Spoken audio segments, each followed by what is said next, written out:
Au sein de la mouvance présidentielle, l'on se dit être préoccupé pour le retour au calme et l'instauration de la paix après les violences post-électorales. Pour cet activiste de la vie politique guinéenne et allié du RPG Arc-en-Ciel, la politique ne doit pas diviser les Guinéens. Quand on dit que la Guinée est une famille, c'est une réalité.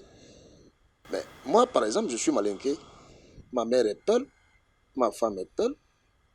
Donc, j'ai des cousins Peul, Malinké, Soussou et Forestier. Alors, je vais faire la guerre à qui? C'est ça. Et chaque Guinéen n'a qu'à voir et savoir que de près ou de loin, ils sont liés. Et les acquis que nous avons déjà à notre possession, des infrastructures administratives ou des infrastructures routières, hein, ça appartient à tous les Guinéens. Ça appartient à tous les Guinéens, sans exception.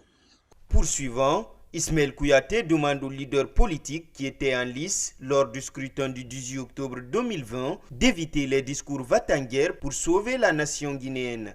Nous avons appelé aux élections. Les élections se sont passées dans les très bonnes conditions. Dieu merci. Le travail du citoyen est terminé et il a déjà exprimé son devoir et il faudra qu'on respecte ses droits. Nous appelons les politiciens, nous qui sommes engagés dans la politique. On s'est engagé, c'est pour un développement durable, profitable à tous les Guinéens. Mais nous n'avons pas choisi la politique pour tuer ces Guinéens ou essayer de mettre ces Guinéens-là en position difficile.